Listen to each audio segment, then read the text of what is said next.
Good morning. My name is Juan Diego Matallana, and in this following video, I will be presenting and addressing the question of whether the modern state is in decline or is it as strong as ever. Before immersing into the answer of this question, it is important to understand what is a state and how is being its rise. According to Weber, the state is one of the forms of government. And this state, according to Patent 2019, emerged in the 1600s, arising from the treaties of Westphalia, treaty that ended a war of 30 years and comprised of sovereign states, entities that possessed a major force monopoly within their own recognized territories. Since then, the concept of a state has developed in depth in the following years and more precisely throughout the 19th century. One of the concept of a state, the concept of a state did not originate overnight. It was discussed by several thinkers from Hobbes to Hegel, Hegel. From there is not society as distinct from the state to the state is an organism in which the life of the parts is embodied. However, this idea of a consolidated territory, centralized and sovereign dominant state, has been firmly around for about 200 years. According to Axman, one of the purposes of the creation of a modern state was to avoid the overlapping of institutions which back in the pre-modern Europe were several, just like bishops, kings, papacy, and more. It reduced the cooperation and coordination problems between the rulers and the ruled. The idea of nation came to be that government only could be based upon the principle of national determination as well. According to Cassese, the concept of a state is divided in two different parts. First, as an instrument that unifies diverse entities, and the second, as an instrument used to ensure the neutrality of people behavior in accordance to their interest. Another reason of the rise of modern state was war.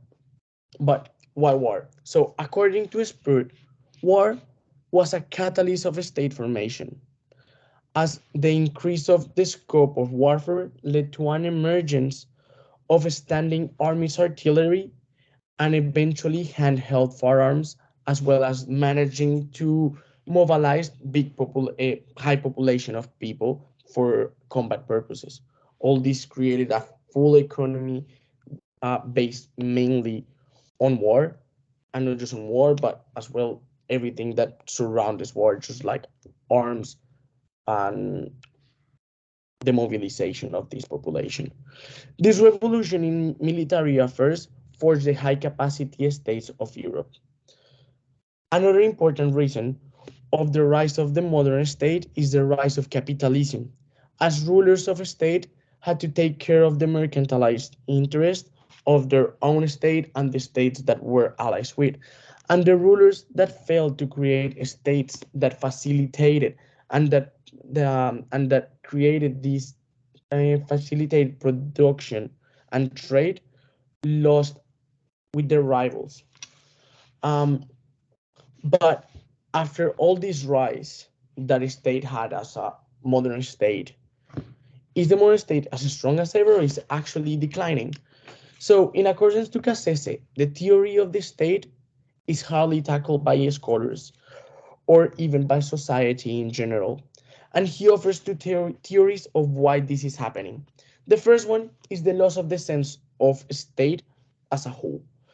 And the second being the fact that it is not important anymore in accordance to Cassese.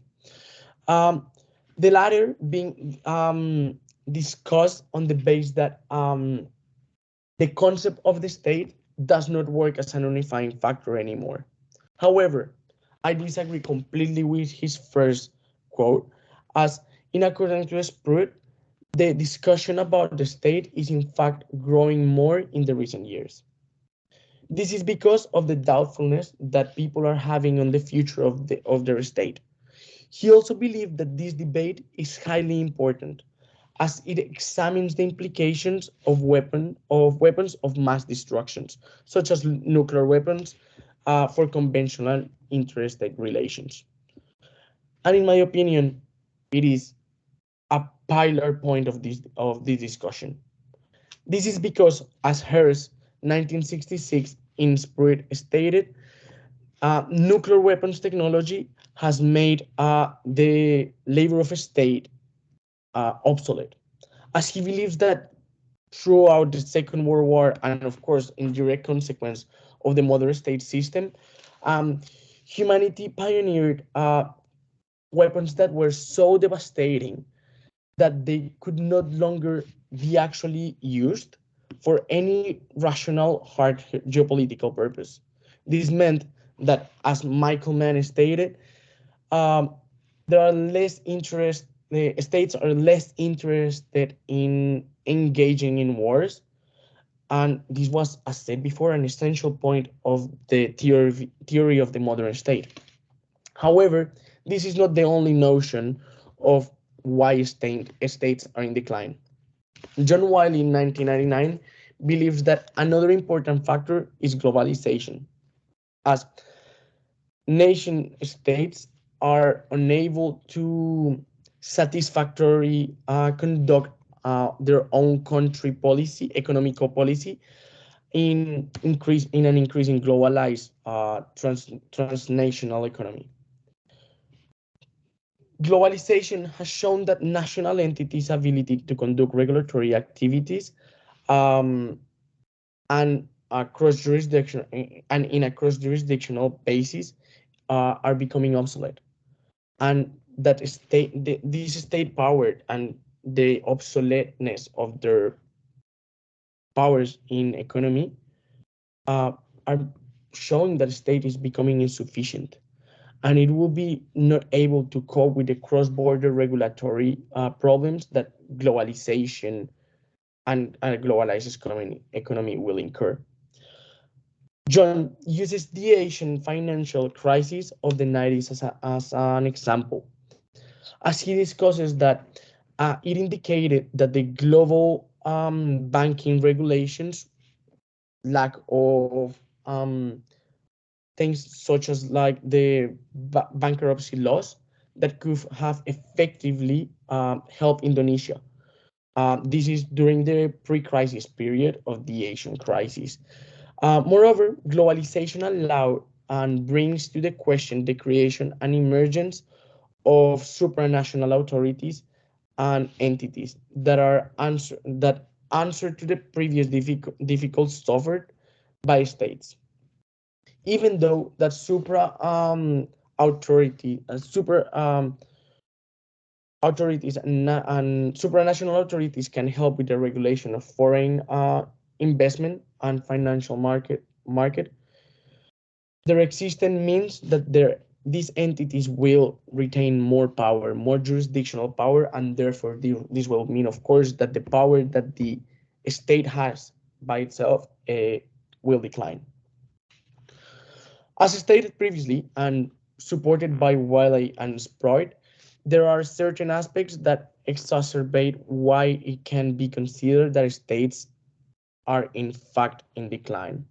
However, the concept of a state is far from stop existing.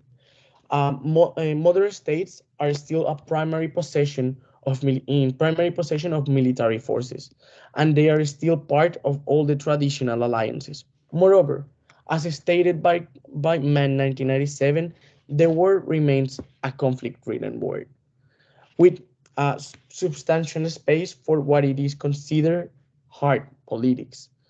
And due to the likely proliferation of nuclear weapons in countries such as India, Pakistan, uh, the large uncontrollable tensions over shortages of resources, just like water, bring the topic of war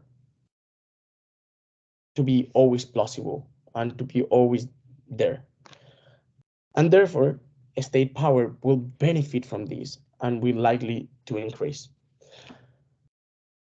As in terms of economy, Vilches states that even though independence of globalization have diminished the capacity of governments to act autonomously, states have governments that are supreme within their own borders, and that international relations are conducted between jurisdictional equals, which means that this remains the key feature of the state of international relations as of today.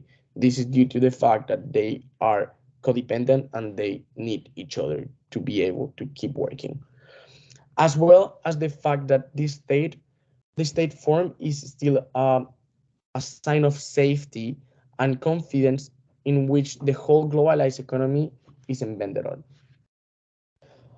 In conclusion, and as I have said before, modern state is far from disappearing. However, globalized and post-militarism word is in fact making the concept of modern state go through a transformation that is in fact usurping power from the state itself and giving it to the supra international entities and authorities. Um, this aspect have led to the creation, of course, of these authorities that I was talking before, and that eventually will acquire more jurisdictional power in the future, and therefore state will decline. Um, Thank you. The following are my references, and thank you for listening.